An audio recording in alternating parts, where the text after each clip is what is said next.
one of the great targets is the heart. I'm not talking about the physical heart, though they are connected. I'm talking about the heart vortex within the human energy field. The heart chakra, or wheel of light, as they call it in the East.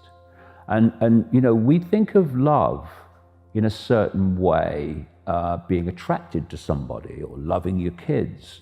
But actually, what I'm talking about, and I talk about this a lot in the answer, it's very different. It includes that, of course, but love in its true sense does not say, I want the best for my kids, although we do, of course we do. It says, I want the best for everybody. And when you open this, it's not just love in the sense that people perceive it. It opens you to infinity. It's our connection to all that is, has been, and ever can be.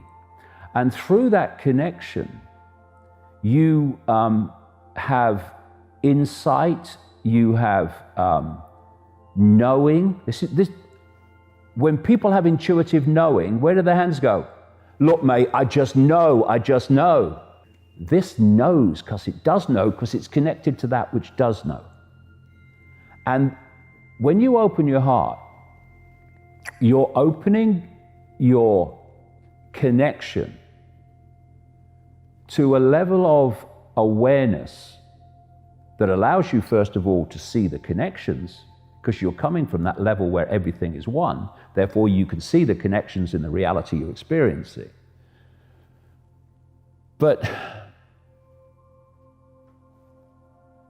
one definition I would give for this kind of love is the absence of fear. I would call evil the absence of love. I think that's what evil is. It's the absence of love. You infuse love into evil, it's not evil anymore. It's the absence of love. And this is what this cult is. It's the absence of love. That's why it does what it does. But it's also the absence of fear. Because once you open to this insight, this self-identity, you know there's nothing to fear.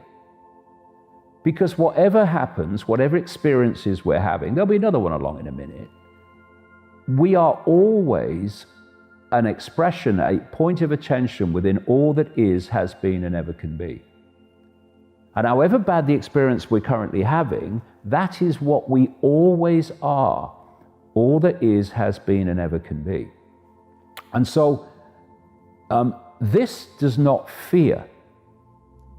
This will always do what it knows to be right, and therefore does not consider consequences for doing what it knows to be right, because it would never consider doing anything but what it knows to be right. Thus, consequences are irrelevant. This says, I'd like to do this, but what are the consequences? And you'll always find a list of consequences why you wouldn't do it. This says, I do what I know to be right. Consequences, therefore, are not even a conversation. And one of the great fears that people have, well, it's the foundation fear, I think, is the fear of the unknown, which manifests as the fear of death.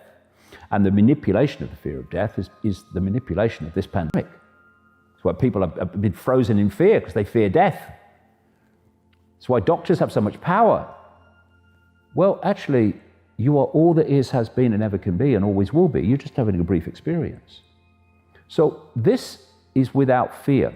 It doesn't consider consequences. What I mean by that is it knows that if you cross the road in front of a truck, you're going to get damaged. But I mean consequences of what will people do or think or say about me, what will happen to me for doing what I know to be right. It doesn't even consider those consequences. I never consider them. Because to consider them is to consider not doing what I know to be right, not having it. Because you reach this point of connection and this point of insight, and I'm not sitting cross-legged on a mountain like a Buddha. Anyone can do this. It's our natural state. We're being manipulated into an unnatural state. This is what I'm describing as our natural state. When you open your heart, you know that death is nothing except a transfer of attention. That's all it is. I've got a picture in the answer, and it's of a bloke with a headset, a virtual reality headset, and he's just taking it off and looking around. And I put a caption underneath, "My God, I've just died." Because that is what death is, basically. It's taking the headset off. It's moving out of this brief experience into the expansive true self. So when you open this, all this comes to you. You know all this. And therefore, this would never be intimidated by authority seeking to impose itself upon you when you know it's not justified and it's about destroying your freedom. This is freedom. It's the freedom of knowing that the scale of who we really are. It's the freedom of connecting with all that is. I tell you, when there's a revolution of this, acquiescence will stop. This would never acquiesce to impositions on freedom. Never do it. Always does what it knows to be right. This is the revolution.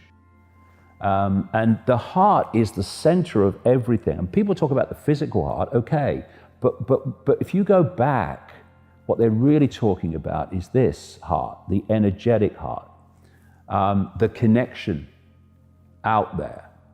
And you look at all the things, all the symbolism through the ages and still today relating to this.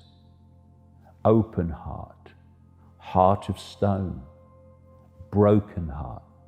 You look at all the phrases relating to the heart, and it's because this is the center of everything. And we've been manipulated to think this is the center of everything. It's not. Do you know that the heart is the biggest electromagnetic field, most powerful electromagnetic field in the body? And this, when it's open, dominates the head. What do people say all the time? What does your head say? Okay, what does your heart say? And they say very different things, because this is out there and this is down here. And when this opens, everything changes, because you change. Everything about you changes. It's what happened to me a long time ago, and changed my life. And everyone can access this whenever they want. Anytime they want. And what I would say is, ditch the bloody labels. Stop identifying with labels. They are a brief experience. Even your name is a brief experience. You are the consciousness having the experience. So when someone says to you, "Who are you?" You are all that is, has been, and ever can be, having an experience. What you call yourself, if you meet someone and people say, "Who are you?" They'll give you their name, they'll give you their job, they might give you their family background, their family history, where they went to school. That's what they're saying they are. Who are you? But that's just what they've experienced. Who am I? All that is, has been, and ever can be, having an experience called David Icke. Very brief, very interesting. The point of attention that I am is an expression of the same consciousness that the point of attention that you are is. And the same with all of us. So racism and all these isms and all these divisions, not only undesirable, they are confirmation that those that go down that road are utterly clueless about the nature of reality and the nature of who they really are. And I see anti-racists who are utterly obsessed with race when it's just a brief experience. That's all it is. You are what is having the experience. And when that penny drops and this, as a result, opens, game over.